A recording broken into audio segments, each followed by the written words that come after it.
Didier Decoing, bonsoir. Bonsoir Frédéric, bonsoir.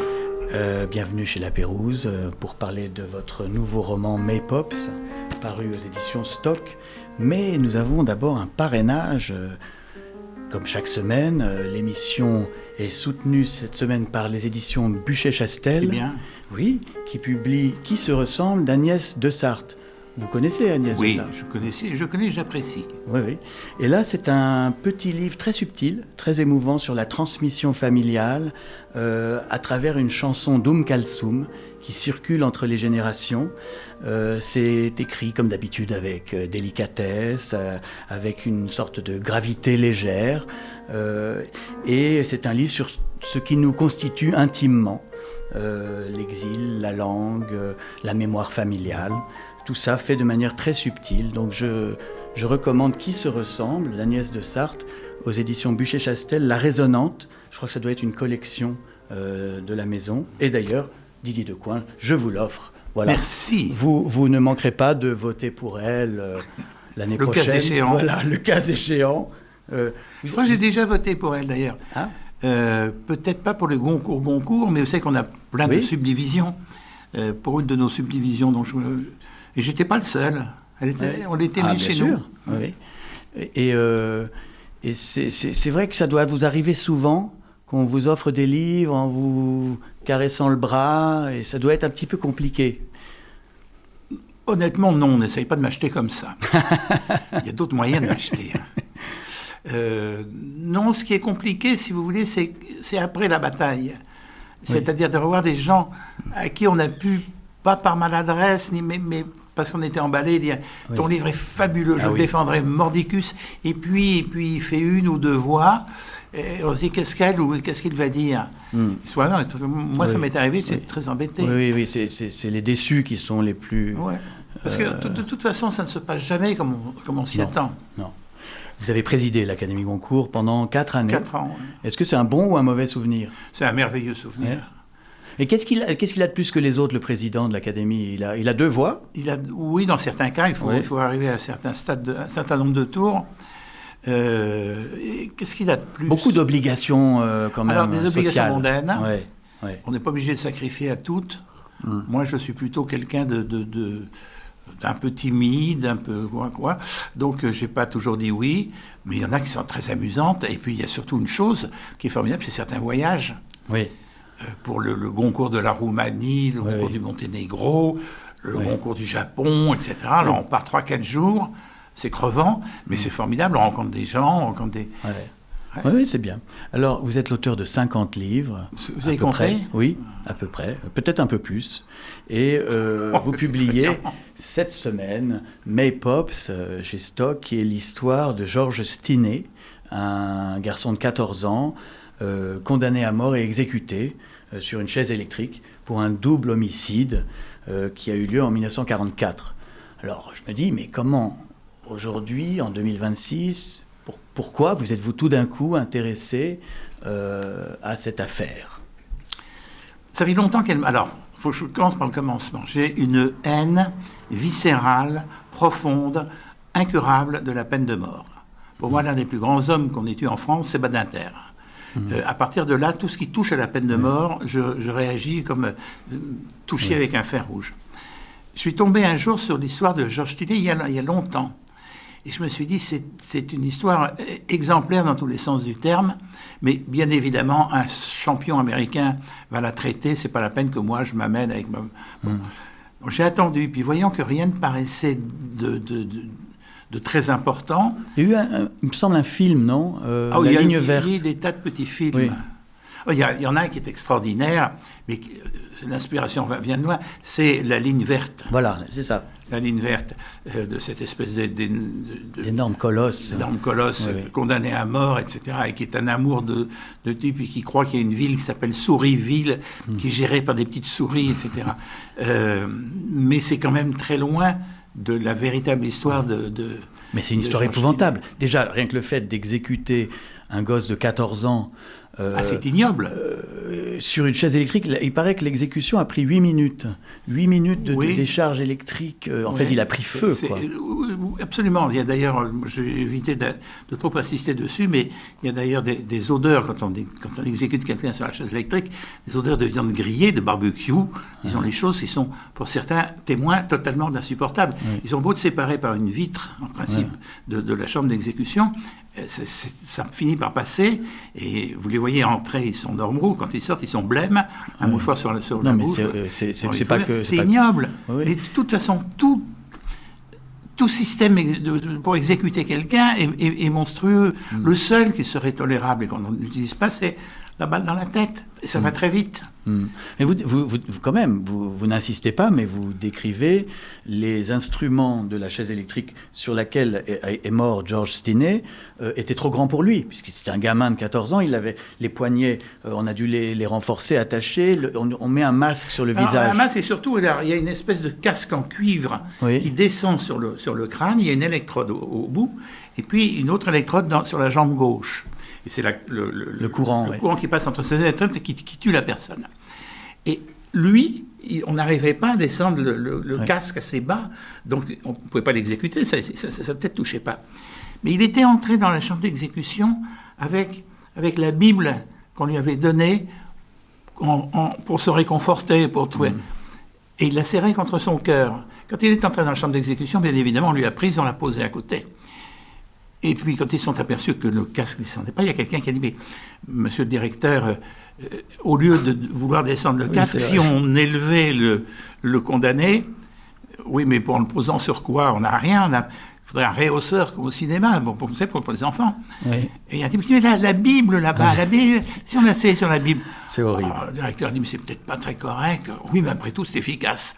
Donc cet enfant est mort à cause ou pas en tout cas, le truchement du livre qui lui avait redonné un semblant d'espoir. Mais tout est atroce. Enfin, le livre, non, le livre ne l'est pas, mais c'est une affaire épouvantable. Donc, et en 1944, en Caroline du Sud, quand vous étiez jugé coupable d'un double homicide, celui de deux petites filles qui s'appelaient Betty et Mary, on était exécuté 2 mois après. Donc il a été exécuté. Alors, parce qu'il était noir, il faut préciser ça. La Caroline du Sud était un des États ségrégationnistes les plus sévères, si j'ose dire. Et la ville d'Alcolu, où s'est passée cette tragédie, est séparée. Au milieu de la ville, il y a une voie de chemin de fer qui la traverse. Et d'un côté de la voie de chemin de fer, disons à droite, si vous voulez, il y a les Blancs.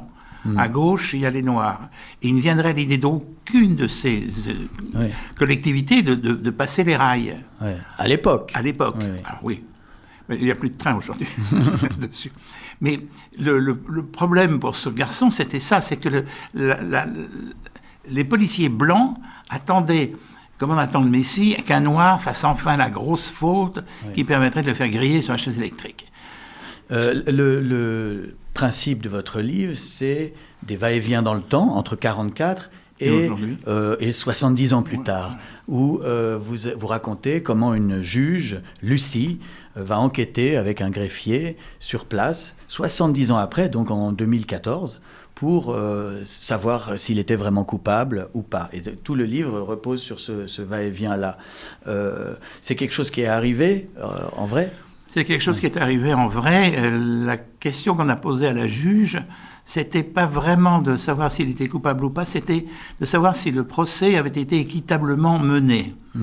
Elle en a déduit qu'elle n'avait jamais vu un procès aussi foireux que celui-là, que c'était une monstruosité. Bah oui, il a avoué, le petit Georges, il a avoué en échange d'une glace aux noix de pécan. Oui. On lui a donné une glace et voilà, il a été poli, il a dit ah bah oui, c'est moi qui ai fait le coup. On lui a dit tu peux retourner chez toi tout à l'heure, ton papa et ta maman t'attendent. Avant tu vas nous parler de ce qui s'est passé, hein. Qu'est-ce que tu voudrais quelque chose qui te ferait plaisir? Il a dit j'aimerais bien une glace à la noix de pécan. On va te chercher ça tout de suite, mon petit poussin. Ne t'inquiète pas. Il lui a apporté sa glace qu'il a mangée avec une sorte de sérénité. Il ne s'attendait pas du tout à ce qui lui est arrivé. Et quand il avait fini sa glace, les coups ont commencé à pleuvoir. Ils l'ont abîmé, hein. Ils l'ont physiquement abîmé. Et naturellement, il n'est jamais rentré chez lui. Et 2-3 mois après, il était grillé sur la chaise électrique. Comment ils ont créé le dossier? Parce qu'apparemment, c'est simplement le fait qu'il soit la dernière personne à avoir vu vivante les 2 fillettes. Oui, elles se promenaient. Lui faisait paître. La famille avait une vache. Et la vache, c'était lui qui était chargé de la sortir et de lui faire brouter de l'herbe. Elle adorait brouter de l'herbe qui était entre les rails de travers du chemin de fer. Donc il se trouvait sur cette ligne de chemin de fer, du bon côté, du côté noir, il n'aurait jamais triché. D'un coup, vous arrivez 2 petites filles en vélo, qui, elles, franchissent la ligne de chemin de fer, et pour s'approcher de lui, pour lui parler, il dit « Dis donc, tu sais pas où il y aurait des Maypops ?» D'où le titre. Les Maypops étant c'est la fleur de la passion.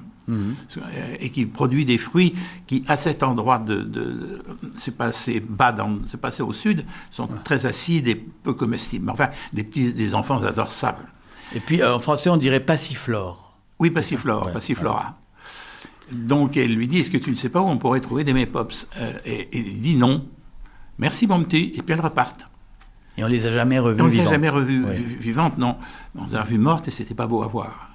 Je peux vous demander, Didier, de lire justement un passage où vous transformez ces Maypops, cette passiflore, en une sorte de métaphore. J'ai encerclé avec un stylo. C'est à dessein que leur nom évoque la passion, celle que l'on peut avoir pour elle, mais d'abord la passion du Christ dont elle porte les symboles. La fleur, je parle de la fleur. Chaque fleur regroupe en effet 3 pistils, figurant les 3 clous, 2 pour les mains, 1 pour les pieds, ayant servi à fixer Jésus sur la croix. En dessous, on remarque une masse qui représente parfaitement cette éponge imbibée de vinaigre qu'au bout d'un roseau, un soldat tendit au supplicié pour apaiser sa soif dévorante. Il n'est d'ailleurs pas impossible que l'astringence du jus des Maypops rappelle plus ou moins celle du liquide que le crucifié aspirait à travers ses lèvres tuméfiées.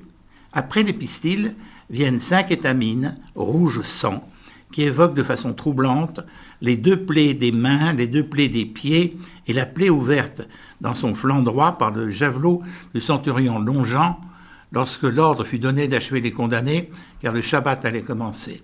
Et enfin, il y a les filaments colorés qui font penser à la cruelle couronne d'épines que les Romains par dérision placèrent sur la tête du Fils de Dieu. Alors, vous êtes un romancier catholique. Oui. Là, on le voit. Quand vous prenez cette métaphore de la fleur et que vous la raccrochez à ce crime... Enfin, ça a été fait par d'autres. Je veux dire, bien sûr. La fleur de la passion, son nom vient de là. Oui. C'est pas inventé, ça. Non, bien sûr. Mais enfin, est-ce que vous diriez que c'est un roman catholique sur le combat entre le bien et le mal? C'est un roman chrétien. J'irai plus loin en disant... Oui. Le christianisme, il y a les protestants, il y a tous ceux qui font référence à Jésus-Christ sont chrétiens. Alors là-dedans, après, c'est des subdivisions, comme au Goncourt. Oui, d'accord, mais quand on parle d'un roman chrétien, oui, mais Dieu, il était où ce jour-là, quand on a électrocuté Georges Stinney, 14 ans? C'est la question que posaient, paraît-il, certains juifs dans les camps de concentration. Oui. Et Dieu, il était où pendant que moi j'étais à Auschwitz? Il était là. Il était non seulement là, mais il était Georges. Il était la personne... Dès qu'une personne est en souffrance, que ce soit une petite souffrance ou une énorme souffrance, c'est Dieu, le Christ, qui est là, qui est cette souffrance. Et c'est ce qui est arrivé dans cette affaire-là. Oui. C'est une exécution capitale, mais c'est une crucifixion aussi d'une certaine façon, parce que l'agneau... C'est l'agneau de Dieu, le petit Georges. Oui. Il est totalement innocent. Il est d'ailleurs très mignon. On se demande comment ils ont pu avoir le courage simplement de taper dessus et puis de le tuer. C'est incompréhensible, à moins qu'ils aient cru à leur propre version et qu'ils aient vraiment cru qu'il avait tué ces 2 petites filles. Non, ils n'ont jamais cru.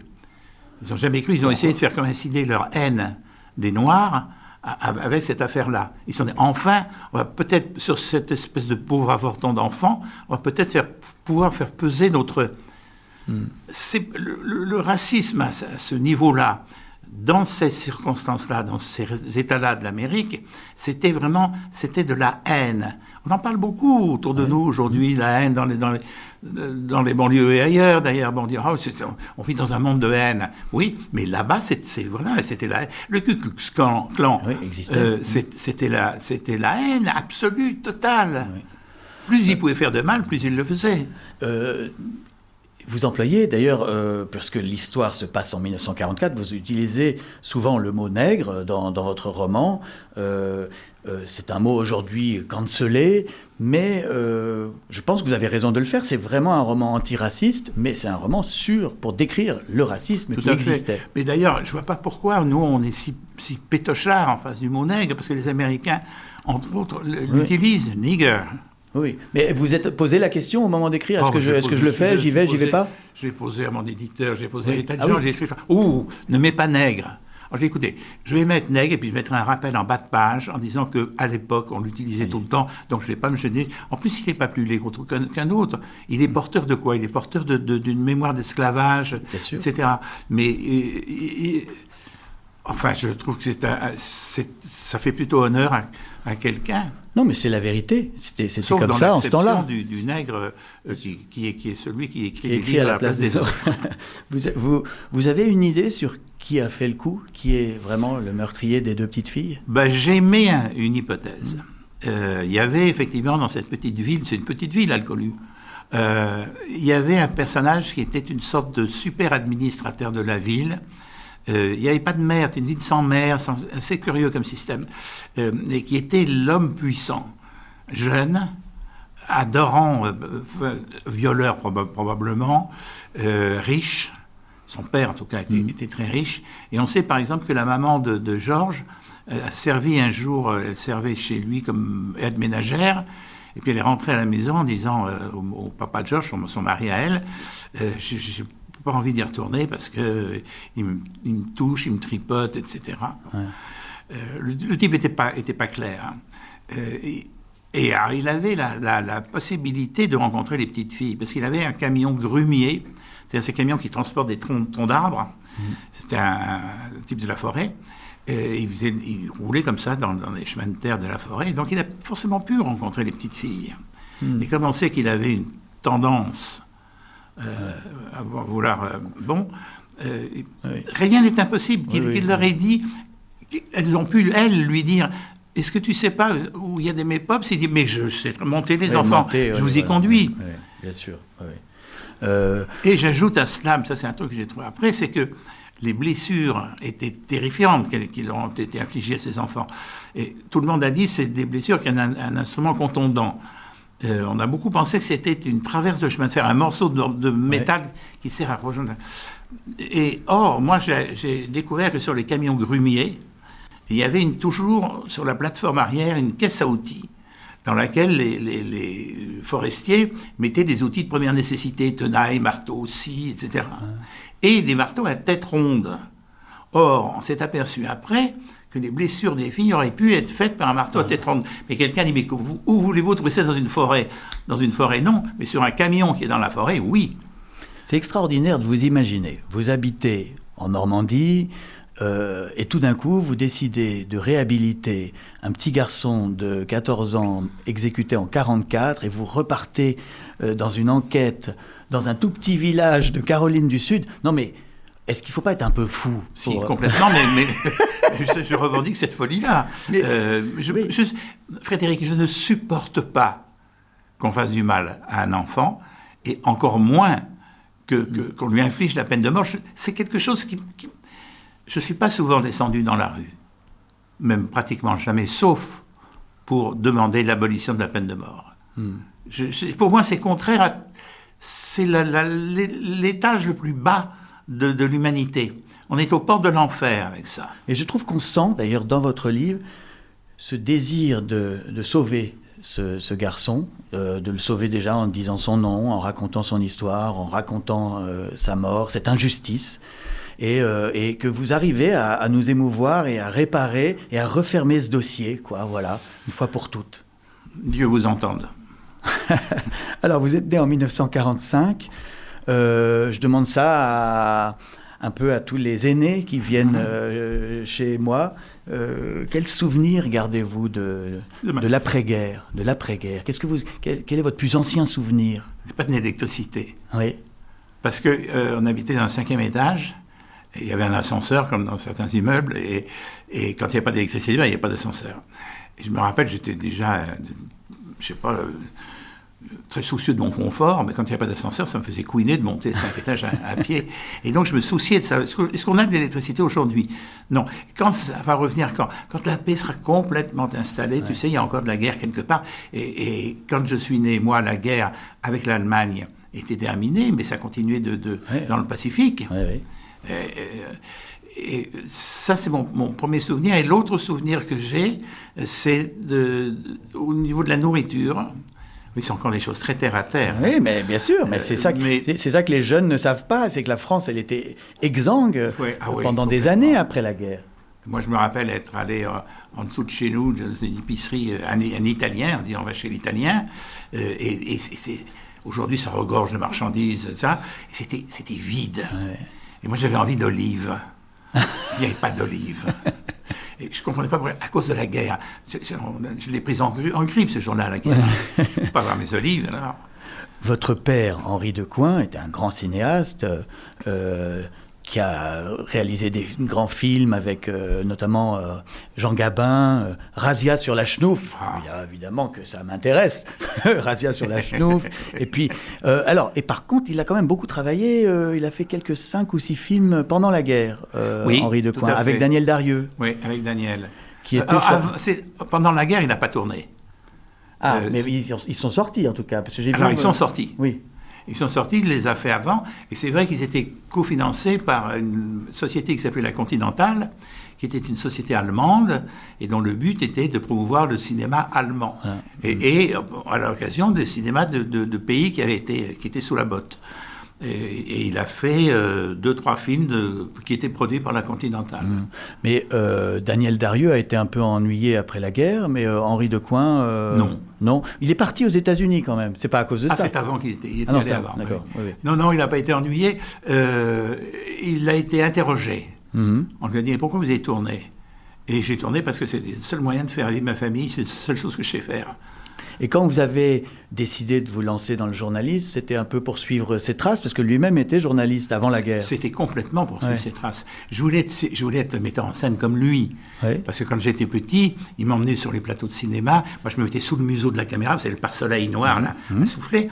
Et je regardais, j'étais fasciné. Pas par les acteurs, mais par les techniciens, et notamment par le directeur de la photo. Nous avons quelques techniciens autour de nous. Je les idolâtrais. Parce que quand on arrivait le matin avec papa sur le plateau, c'était noir, il n'y avait pas grand-chose, etc. Et puis le directeur de la photo, chef opérateur, arrivait. Il disait, bon, allumez-moi là-haut sur les passerelles. On envoie le... Bon. Et tout d'un coup, un monde naissait grâce à la lumière. Et ça, j'étais fasciné. C'est magique, c'est magique, bien sûr. Vous avez d'ailleurs ensuite beaucoup écrit pour le cinéma, pour la télévision. Oui, j'adore. Scénariste de nombreuses séries et films, téléfilms. Et j'en consomme beaucoup. Et donc, vous avez débuté, soyons fiers, vous avez débuté comme journaliste au Figaro. Nous sommes sur Figaro Télé, ici. Vous êtes ici chez vous, monsieur? Oui. C'est un très, très grand souvenir pour moi. L'époque où j'étais journaliste.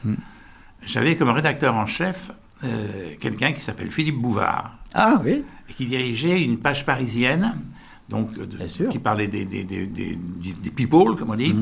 Et puis surtout, quand il y avait des vacances scolaires, il nous envoyait dans une station, Deauville, Biarritz, Cannes, etc., pour raconter le côté touristique, qu'est-ce qui se passait, etc. Et j'adorais, il fallait dicter ça le soir, une sténo, c'est un métier merveilleux, merveilleux. Et j'ai interviewé Audrey Hepburn, par exemple. Racontez-moi. Écoutez, Audrey Hepburn, c'est l'idole de ma fille. Ça a été aussi la mienne. Votre fille a bon goût. Hein. Oui. Je me rappelle, elle était... C'était où? C'est ce que je suis en train de chercher, c'est en Espagne. Ouais. C'était pas loin de Malaga. Et elle avait loué une villa, je crois, et donc je monte jusqu'à la villa, et avant d'arriver à la villa, J'étais ému, ça me faisait boum boum là-dedans. J'entends des cris. C'était elle, cette savoir. Elle s'engueulait, mais c'était sérieux. Je ne sais pas qui était marié à l'époque. Je crois qu'il buvait, son mari. Oui. C'est pas impossible. Parce que c'était bien une querelle dans ce genre-là. Et quand je me suis trouvé en face d'elle, elle se remettait de cette fureur qu'il avait prise, mais elle était très très belle. C'était pas du tout la Breakfast on Tiffany's, hein. C'était plutôt une harpie qui se mais c'était magnifique. Vous avez beaucoup écrit sur l'Amérique, où votre père a travaillé aussi. Abraham de Brooklyn en 72, sur la construction du pont de Brooklyn. John Lanfer, prix Goncourt 1977, sur un laveur de carreaux indien. Ça, c'est un livre très spécial. Écoutez, je voulais expliquer pourquoi New York, qui était pour moi une petite fille, parce que ça faisait pas longtemps que New York existait, depuis que Brooklyn a été réuni à l'île de Manhattan. Et les faits s'étaient penchés sur ce berceau, l'intelligence, le fric, etc., etc. Tous les gens qui avaient émigré, les Européens qui avaient émigré aux États-Unis. Et une dame me dit un jour dans un restaurant, peu importe l'anecdote, elle me dit, vous savez que ça va très très mal, les maisons ont la lèpre. Ça va s'écrouler. Tout ça va tomber. Oui, c'est ça. Et vous imaginez ça dans le livre? Oui, j'imagine ça. Et je me dis, il me faudrait... Qu'est-ce que je pourrais trouver comme témoin de ça? Et le laveur de carreaux, il a cet avantage, c'est qu'il voit à la fois à l'intérieur des maisons et à l'extérieur. Donc c'était le témoin idéal, si vous voulez. Vous avez du 360 degrés, le témoin sphérique. Mais à tel point, vous avez cette idée que New York va s'effondrer, c'est qu'il y a dans John Lanfer une sorte de prédiction du 11 septembre. Vous êtes un de ceux qui a eu une vision de gratte-ciel qui tombe. Et quand c'est arrivé, alors qu'est-ce que vous avez ressenti? Ah, ils m'ont plagié? J'ai été horrifié. On m'avait violé. J'aimais tellement cette ville, je l'aime toujours d'ailleurs, mais cette ville qui n'est pas une ville, qui est un rêve, qui est un mythe, qui est que j'étais dans une colère, mais une colère rentrée, parce que je ne sais pas exploser mes colères. Et je me sentais bouillonner à l'intérieur, j'ai trouvé ça abominable. Surtout que c'est le sud, c'est vraiment c'est Wall Street, c'est le plus ancien quartier de New York. De New York, et puis le côté inconséquent de faire un attentat comme ça, avec le nombre de morts, il devait bien le savoir. C'est ce qu'il cherchait à faire. Quand cette personne vous a dit « mais New York va s'effondrer », finalement elle s'était trompée, à part le 11 septembre 2001. Ça tient toujours. Non, mais ça tient toujours. Le reste tient toujours. Ah oui, mais ça, j'ai jamais douté que New York... c'est l'histoire de la mauvaise fée qui se présente, mais il y a le prince charmant qui est derrière la porte. Oui. Alors, vous avez été élu à l'Académie Goncourt en 1995, après avoir eu le prix. Et ça change quoi, en fait, dans la vie d'un écrivain? Tout. Ah bon? Pour moi, ça a changé beaucoup de choses, parce que le prix est décerné à 13h. Vous l'apprenez à 13h à la radio ou à la télévision.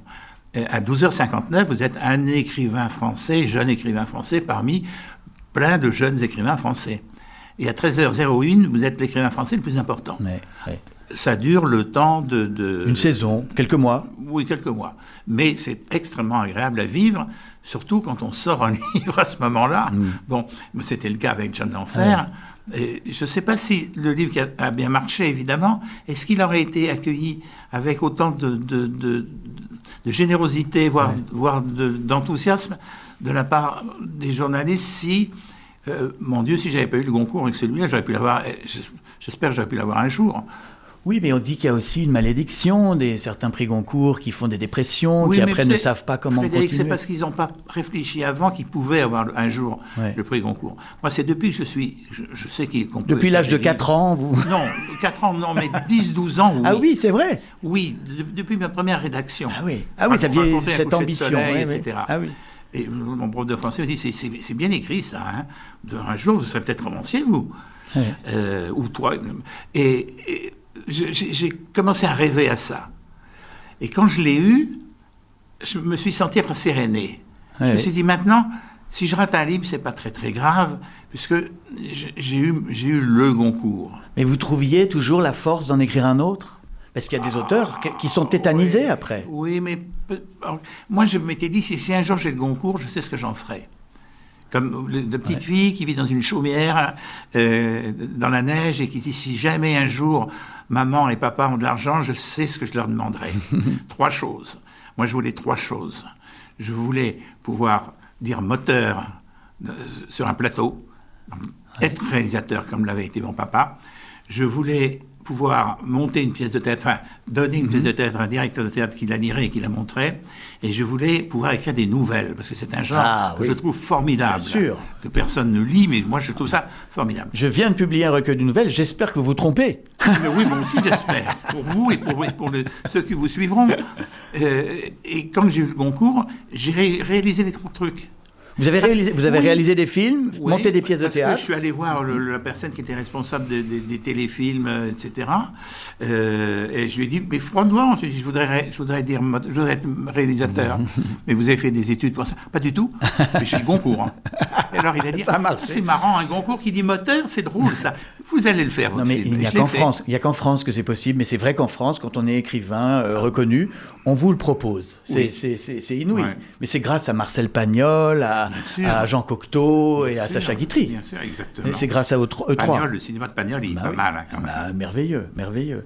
Vous avez aussi dirigé la fiction à France 2, qui s'appelait peut-être Antenne 2 à l'époque, je ne sais pas. J'ai eu le droit au changement. Ah, vous avez eu droit aux 2, d'accord. Et vous avez écrit pour Marcel Carné. Alors là, parlez-moi de Marcel Carné, c'est quand même hallucinant, parce que vous n'êtes pas si âgé que ça. Non, mais j'ai rencontré Marcel Carné, je l'ai rencontré j'avais fait jouer une pièce de théâtre amateur, j'avais droit à un soir seulement. J'ai pas d'argent, je la produisais, donc j'ai pas d'argent pour faire plus d'une soirée. Des comédiens amateurs. Mais c'était quand même dans une des petites salles de la salle Pleyel. Vous savez, il y a la grande Pleyel, puis il y a une petite salle. Et c'est moi, c'était la salle Debussy. Et puis j'ai demandé à mon papa de venir, justement, on était là. Et à la fin de la pièce, papa arrête quelqu'un et il dit « Ah, bah tiens, je vais te présenter mon fils. » Et c'est Didier, il me dit « C'est Marcel Carné. » Ah bon, c'est bonjour monsieur, j'adore ce que vous faites, etc., etc., etc. Il m'a téléphoné quelques temps après en me disant « Je voudrais vous parler parce que j'ai peut-être une idée, vu de la pièce que vous avez fait jouer. » Bon, c'était l'histoire de... Malheureusement, c'est pas un très bon film, mais à culpa, Maxima culpa. Et c'était l'histoire d'un ange qui arrive sur Terre et qui arrange les choses. Bon. Et donc, je l'ai connu comme ça. Ouais. Et puis, ça s'est arrêté après. Je veux dire, il a arrêté après de faire du cinéma. Ouais. Mais on avait une amitié. Et surtout, il voulait continuer, lui. Il ne pouvait pas imaginer qu'un jour, il cesserait de dire moteur. Ouais. Donc, je l'ai accompagné jusqu'à la tentative avortée de Mouche, d'après Maupassant, dont il a tourné 10 minutes en tout et pour tout. Et après, il s'est effondré. Il était incapable même d'être sur le plateau. C'est fou. Et on a fait ensemble un nombre incalculable de films qui n'ont jamais été tournés. Ouais. Mais là, vous savez, il a fait la même chose avec Prévert. Je ne me compare pas à Prévert, mais simplement sur la mécanique. Il demandait à Prévert, Jacques, j'ai envie de faire un film sur les péniches. T'as pas une idée sur... Alors Prévert, évidemment, il sortait immédiatement un truc génial sur les péniches. C'était pas La Talente, mais pas loin. Et il a une filmographie imaginaire, Marcel Carné, qui est fabuleuse. Ouais. Je peux vous dire, son plus beau film s'appelle Les Évadés de l'an 4000. Il n'a jamais été tourné, mais c'est magique. Un scénario de science-fiction, alors. Oui, complètement. Ah, oui. Mais qui n'est pas loin de valoir 2001 Odyssée de l'espace. D'accord. C'est pas moi que Carné aurait dû rencontrer, c'est Kubrick. Oui, peut-être. Ce serait bien entendu. Donc, vous êtes devenu une sorte de spécialiste du roman de faits divers, que vous le vouliez ou non. Vous êtes un disciple en cela de Truman Capote... Ou même de Stendhal. Stendhal avait eu l'idée du Rouge et le Noir après avoir même de Flaubert et Madame Bovary a existé pour de vrai. Elle s'appelait Delphine, mais elle a existé. Oui, Delphine Delamarre. Voilà. Oui, tout à fait. Et d'ailleurs, vous êtes tellement fanatique des faits divers que vous avez écrit un dictionnaire amoureux des faits divers. Qu'est-ce que vous trouvez de si fascinant dans les... C'est notre vie. Oui. C'est la vie du monde. Tout le monde n'assassine pas deux petites filles. Non, mais il n'y a pas que des assassinats dans les faits divers. Le sang est, j'allais dire, n'est pas très très important. La mort n'est pas très très important dans le fait divers. C'est la manipulation qui est intéressante. C'est de voir comment un être humain tout d'un coup se réveille le matin et se dit je vais changer mon voisin, je vais en faire un piranha et le jeter dans une rivière. Et ça me fascine. Parce que les assassins, ils sont quand même... Tuer n'est pas une fin, je dirais. Je dirais plutôt comme de l'assassinat considéré comme un des beaux-arts. Et c'est ça qui m'intéresse dans le fait divers, c'est cette façon élégante de montrer la vilainie de l'âme humaine, à quel point l'homme n'est pas beau. Hein. Mais vous diriez que votre influence majeure, c'est quoi? C'est Simenon, ou c'est simplement l'actualité et que vous en faites votre propre... C'est beaucoup l'actualité, mais c'est aussi nourri évidemment de Simenon, d'Agatha Christie. J'adore Agatha Christie. Plus récemment de femmes comme Patricia Cornwell, par exemple. Oui. Patricia Cornwell, un jour, se décide de nous donner enfin la vérité sur comment ça s'appelle, Jack the Ripper, Jack l'Éventreur. Oui. Et donc, elle fait une enquête fabuleuse. Et elle sort un livre qui s'appelle Jack l'Éventreur, la vérité, enfin. Et elle raconte qui est Jack l'Éventreur. Elle a trouvé, c'est un peintre. Et c'est son explication, ça tient vraiment bien la route. Oui.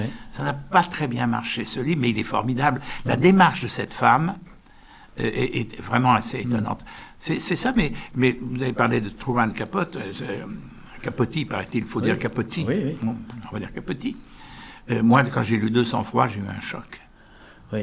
Un choc littéraire, en plus du choc émotionnel de l'histoire. Oui. Mais on sent que vous avez un peu rêvé de lui ressembler ou de marcher sur ses traces aussi un peu. Tout à fait. Mais sauf que vous ne mettez pas en scène, vous.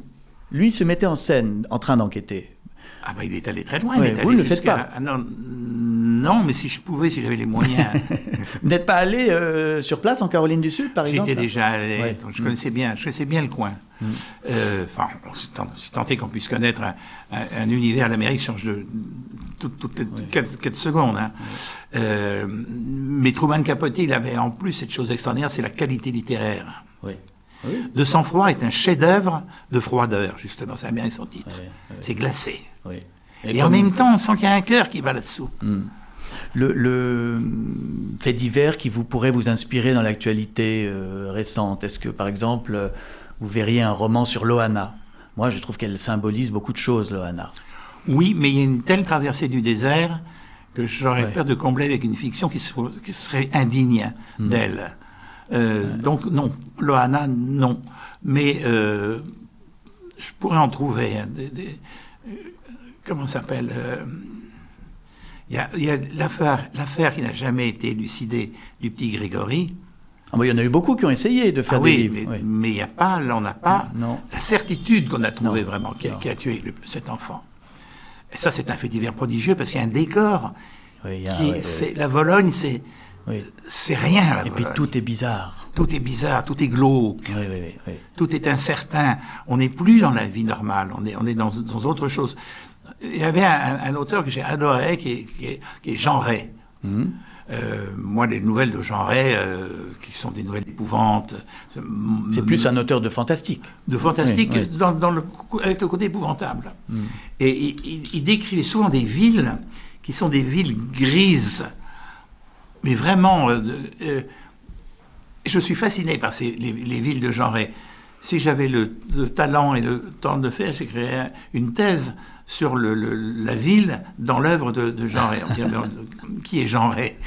Je ne suis pas sûr que ce soit votre best-seller, mais c'est passionnant. C'est un type passionnant. Oui. Vous avez écrit aussi sur votre père un très beau livre en 2006 qui s'intitule Henry ou Henry, puisqu'il avait... le prénom, il l'avait modifié quand il était aux États-Unis, en l'américanisant. Il ne savait plus lui-même s'il s'appelait Henry ou Henry. Il signait ses films des deux. Des fois, il y avait dans le générique de tête un film d'Henri Decoing I, et puis à la fin, réalisation Henri Decoing Y. Il s'est marié 4 fois, et la 4e femme, c'est votre mère. Voilà, c'était ma maman. Oui. Mais à part ça, pas beaucoup d'autobiographies chez vous. Vous êtes plutôt... rien à raconter sur moi. Bah, vous êtes comme tout le monde. Tout le monde a une vie passionnante. Mais vous êtes non, simplement... tout le monde a une vie, Frédéric. Passionnante, ça c'est autre chose. Mais comment vous voyez l'évolution du roman contemporain? Puisqu'évidemment, il y a beaucoup de romans écrits à la première personne. Je suis très optimiste. Alors oui, on va mettre de côté. D'abord, j'ai trouvé une photo de mon arrière-grand-mère dans une malle. Je vais vous raconter l'histoire de mon arrière-grand-mère. Bon, c'est un peu facile, il y en a trop. Oh, et dis donc, ça, c'est le roman qui a eu le prix Goncourt cette année. Oui, ce que vous décrivez. Ben oui. C'est Laurent Mauvigné. Oui. J'ai retrouvé une photo de mon arrière-grand-mère. Mais alors, le souffle, il a gonflé ça. Plus personne ne peut passer derrière Mauvigné. D'accord. C'est fabuleux, son livre. Fabuleux. Il faut avoir une sacrée... Oui, moi j'ai eu un petit peu de mal, mais... Au début, on a un peu de mal, oui, il faut entrer dedans. Oui. Mais c'est comme l'eau froide. Hein. Moi, je suis plutôt quelqu'un, je préfère les mers du Nord à la Méditerranée. Trop tiède. Oui, c'est une bonne idée, ça. Oui, donc c'est entre compliqué. Doucement, voilà. Si, elle est bonne, je te jure. Mais une fois qu'on y est, est-ce qu'on a envie de rester longtemps dans de l'eau glacée? Ah bah oui, moi avec Mauvigné, je reste tout le temps que vous voulez. Mais oui, donc l'évolution du roman contemporain, le fait qu'il y ait de plus en plus de nombrilisme, est-ce que ça, vous le voyez puisque vous recevez tout ce qui sort? Oui, mais je trouve surtout qu'il y a quelque chose d'extrêmement rassurant, c'est qu'on a ouvert les fenêtres, en tout cas en France, hein, je parle du roman français, on a ouvert les fenêtres et les volets. Avant, on se concentrait sur... Bon. Et là, le monde entier est devenu un sujet possible pour le roman français. Oui. Je ne serais pas étonné qu'un jour sorte un roman avec comme héros Trump. Oui, c'est pas impossible, pourquoi très pas. Bon sujet, très bon sujet. Oui, en tout cas, c'est un sujet. Mais au Goncourt, on parle de débats assez difficiles, parce que quand vous avez à la même table quelqu'un comme vous, donc, qui est vraiment partisan de la fiction romanesque, et puis Christine Angot, par exemple, ou Camille Laurence, qui défendent une autre forme littéraire. Ce sont d'excellentes lectrices. Mais est-ce que c'est des débats, est-ce qu'il y a des théories littéraires qui s'affrontent? Non, non, on est plus... C'est des goûts littéraires qui s'affrontent, des émotions littéraires, je dirais. Notamment chez les deux femmes que vous avez citées, pour qui j'ai vraiment beaucoup de tendresse.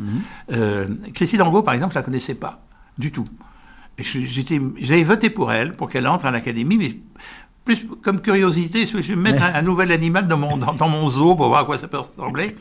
Et j'ai découvert une femme qui savait admirablement lire, qui aimait le cinéma, qui avait une sensibilité qui n'était pas loin de la mienne. Je crois que je m'en ferais bien une amie. Je ne sais pas si elle serait d'accord, mais parce qu'on a des relations qui sont quand même distendues du fait que c'est une fois par mois. Ouais. Ça peut arriver qu'on se retrouve à l'occasion. Mais c'est quelqu'un pour qui j'ai beaucoup de tendresse. Et Camille Laurence, c'est pareil. Camille, elle a quelque chose qui me touche, c'est que quand on lui fait mal, elle crie. Elle pleure. C'est un vrai être humain. J'ai pas envie d'être sadique et de faire du mal à une femme, mais elle a tout à fait le profil de la proie. Elle ne le sait pas. Non, mais elle a le profil d'une proie. Elle donne envie de la prendre de la... Dis donc, Didier. De la torturer. Non, mais enfin, calmez-vous tout de suite. Non, mais c'est vrai que le cénacle de l'Académie Goncourt, comme d'ailleurs le Renaudot ou d'autres grands jurys, c'est quand même des occasions de débattre sans s'engueuler, enfin, ou de s'engueuler poliment. Enfin, il arrive qu'on s'engueule. C'est des endroits de démocratie, quoi. C'est ça qui est fascinant. C'est quand même des gens qui n'ont pas du tout les mêmes goûts arrivent, malgré tout, à parler. C'est presque impossible ailleurs. Oui, et ce qui est formidable, c'est de parler de quoi? Parler de livres, parler de littérature. C'est quand même... Les déjeuners sont très très longs chez nous. On se donne rendez-vous à 11h30, on sort rarement de table avant 15h30. Et dans quel état? On mange bien, mais on ne boit pas déjà, c'est déjà ça, ou très très peu. Non, mais c'est des rencontres formidables à chaque fois. Pour préparer l'émission, j'ai regardé donc tous vos romans, et il y en a un qui a eu du succès, enfin beaucoup ont eu du succès, mais un de ceux qui a eu le plus de succès, je crois, c'est La femme de chambre du Titanic, en 1991, et c'était avant le film Titanic de James Cameron qui est sorti 6 ans plus tard. Tout à fait. Et ça raconte un peu la même histoire. C'est une histoire d'amour à bord du Titanic, entre deux classes sociales différentes. Ouais. Vous croyez pas que peut-être Cameron a lu votre roman et vous a piqué l'idée? Non, C'est pas ce impossible, qui est fort après tout. possible. Ce qui est possible, par contre, c'est que on a tiré de la femme de chambre du Titanic un réalisateur espagnol, celui qui avait fait Ramon. Ah oui, d'accord. Bigas Luna? Ouais, Bigas Luna a fait un film qui s'appelle La femme de chambre du Titanic. Ouais. Qui, à mon avis, il l'a raté, il le sait, je lui ai dit. Il n'est pas impossible que... il a sûrement dû voir tous les films sur le sujet. Avec le mot Titanic Évidemment, dedans. évidemment. Mais je ne pense pas que je l'ai inspiré d'aucune façon. Je serais trop heureux, trop fier de penser qu'une seule image du film de Cameron C'est un grand film. est C'est un grand issue film. d'un grand film. Ouais, ouais. Votre livre le plus sulfureux s'intitule Lewis et Alice, où Lewis Carroll écrit à Charles Dickens des lettres sur son amour pour Alice, de Alice au Pays des Merveilles, Alice qui est une petite fille. Est-ce que vous ne pensez pas que ce serait impubliable aujourd'hui, en 2026? Je pense que ce serait effectivement probablement impubliable. Ouais. C'est une histoire vraie. Hein? Oui, c'est une histoire vraie. Ouais. Mais d'ailleurs, je ne suis pas sûr que je l'écrirais aujourd'hui. Parce qu'on s'autocensure et moi-même, le simple fait de voir que c'est quand même un personnage très étonnant, Lewis Carroll. D'abord, il a un talent énorme, mais en plus, c'est un fou. Par exemple, c'est quelqu'un qui bégayait. Et quand il était en face d'une petite fille, il ne bégayait plus.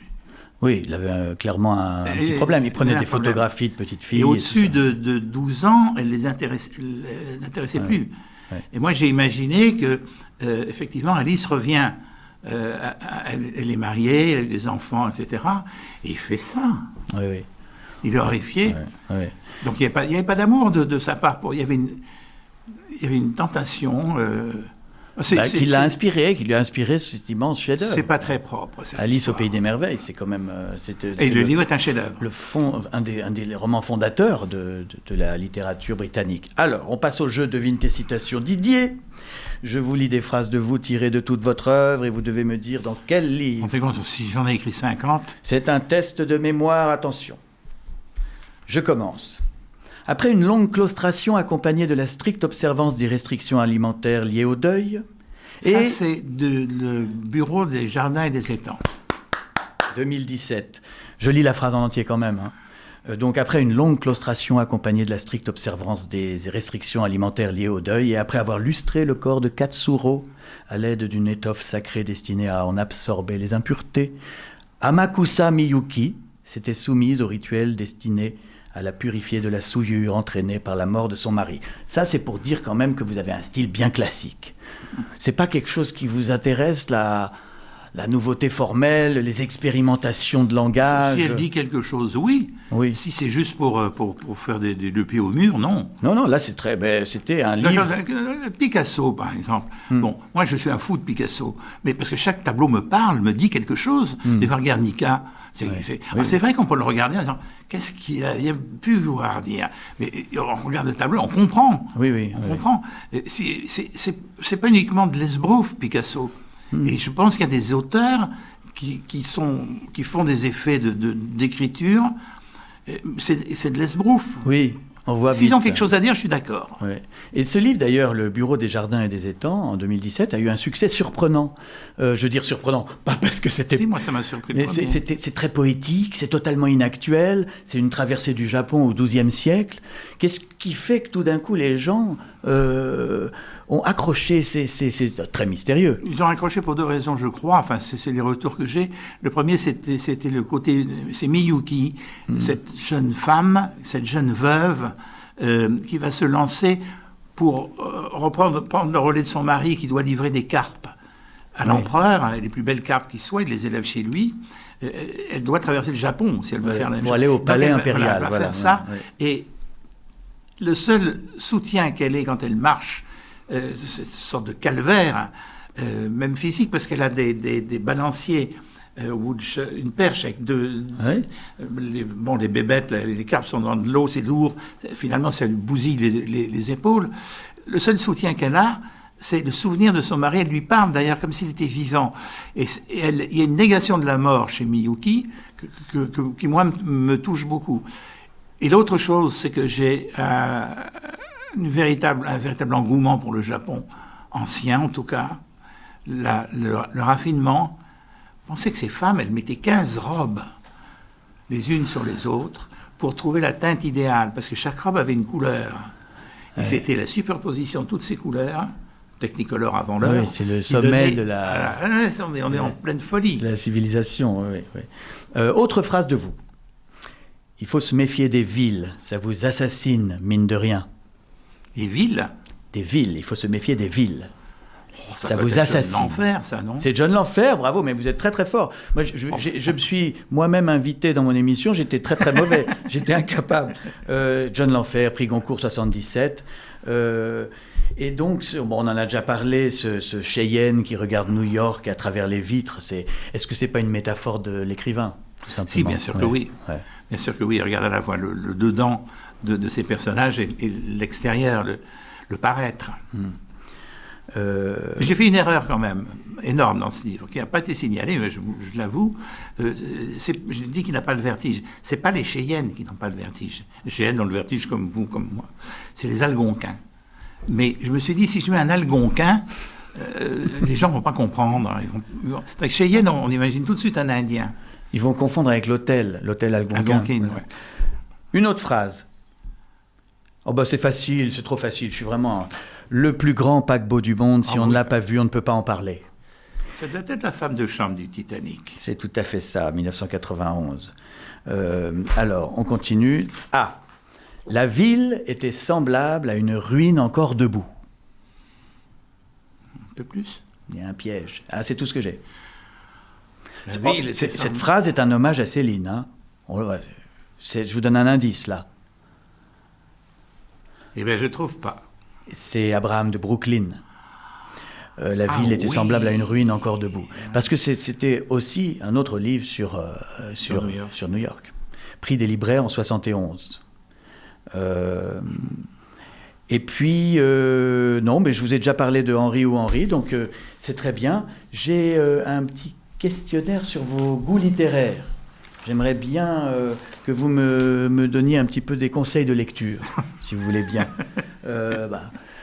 J'imagine que quand on est président du Goncourt, partout où vous allez, on vous dit « Ah, qu'est-ce qu'il faut lire en ce moment ? Qu'est-ce qu'il faut lire en ce moment ?» Bon, alors, un livre qui donne envie de pleurer. Un livre qui donne envie de pleurer, moi, j'ai Les Lettres de mon moulin, oui. Et notamment la mort de la chèvre. La chèvre de M. Seguin. C'est insupportable, oui. Totalement insupportable. C'est vrai. Un livre pour arrêter de pleurer. Alors, Trois hommes dans un bateau. Oui. Moi, j'en ai 3 ou 4 exemplaires chez moi. C'est désopilant. C'est un livre de Jérôme Cagéro. Un livre pour crâner dans la rue. Je dirais Les rêveries d'un promeneur solitaire. Ah oui, pas mal. On se dit, c'est pas juste un mec qui traîne. Oui. Voilà. Je trouve ça très emmerdant à dire. Ah oui. Je supporte pas. Mais c'est le livre qu'il faut avoir à la main pour se poser sur une table de café. Oui, c'est pas mal, oui. Oh, ne mouillez pas mon livre. C'est Jean-Jacques Rousseau, quand même. Un livre qui rend intelligent. Un livre qui rend intelligent. Haruki Murakami, 1Q84. Ah oui, j'ai jamais réussi, je comprends rien, oui. Mais alors, ça veut dire que je ne suis pas assez intelligent, il faut que mais c'est un livre bizarre, il faut accepter. Oui. Faut accepter de ne pas comprendre tout. D'accord. Comme le héros, à un moment, il ouvre une fenêtre et dans sa cuisine, je crois, il voit la lune. Et Murakami nous dit qu'il il y a 2 lunes. Ah, d'accord. Il y a 2 lunes. Et vous vous dites, il va m'expliquer pourquoi son gars a vu 2 lunes. Non, pas du tout. Ça n'intéresse pas Murakami. Il y a 2 lunes, point barre. Voilà. Non, parce que j'ai demandé un livre qui vous rend intelligent, pas un livre qui vous fait sentir idiot. Non, mais justement, ça vous rend intelligent. Parce que vous allez vivre dans un monde différent des autres. Un monde plus aigu, plus pointu, plus décapé. Un livre pour séduire. Un livre pour séduire... Il y en a un que j'adore, c'est La pitié dangereuse de Stefan Zweig. Mais alors pourquoi ? Parce que je trouve qu'il y a une infirme et il y a un bel officier. Et je trouve que le mélange des deux, c'est une sublime histoire d'amour. Oui. Et donc si vous vous baladez avec ça, ça veut dire que vous êtes quelqu'un de sensible. Je ne sais pas, mais c'est en tout cas le livre que je prendrais pour séduire. Oui. Alors, un livre que je regrette d'avoir lu. Ah, La vie de Jésus d'Ernest Renan. parce que, ah non, je supporte pas ce Renan, me sort par les oreilles, par les yeux plutôt, puisque il refuse l'essentiel, pas l'essentiel, il refuse d'accepter le principe, le fait que Jésus est le Fils de Dieu et qu'il peut faire des miracles. Moi, les miracles ne me font pas croire, mais si Jésus fait des miracles, eh ben je trouve ça joli, je trouve ça magnifique, merveilleux, et j'ai plutôt tendance à m'agenouiller. Et parce que vous êtes un romancier, vous êtes un imaginatif. Lui il y a quelqu'un qui est comme Renan aujourd'hui, c'est Onfray. Oui, c'est vrai, oui, c'est vrai. Mais je trouve qu'ils ont tort tous les deux. Mais ce sont des athées. Non, c'est pire que ça.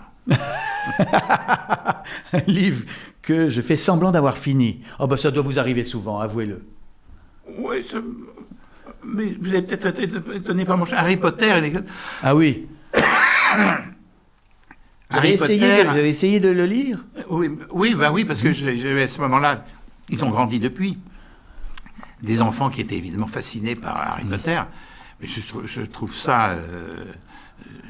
c'est effrayant. Je vois pas...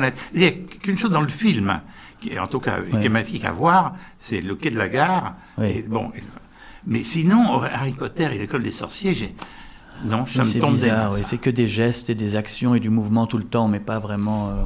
Un bon polar, vous avez la même chose. Le livre que j'aurais aimé écrire. Des souris et des hommes. Ah oui, ça m'étonne pas.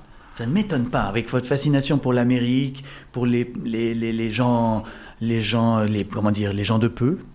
Lenny, le géant qui a toujours une petite souris morte dans sa poche, il la touche, il la caresse. Ouais. C'est une fourrure, c'est doux. Et qui est tué à la fin. C'est un des livres qui fait pleurer aussi. Oui, tout à fait. Les souris et des hommes, oui. C'est un des meilleurs livres qui ait jamais été écrit. Le livre quel est le pire livre que vous ayez jamais lu? Le Code pénal. Mais c'est pas mal écrit. Non, mais c'est... Tout condamné à mort à la tête tranchée, c'est du style. Comment peut-on écrire ça? C'est en vente. Sur le fond, on n'est pas d'accord, mais le style est clair. Il n'y a pas de style. Non, le Code pénal... Alors, et dernière question, la question Fahrenheit 451. Est-ce qu'il y a un livre que vous êtes prêt à apprendre par cœur pour le transmettre au cas où les livres deviennent interdits et brûlés?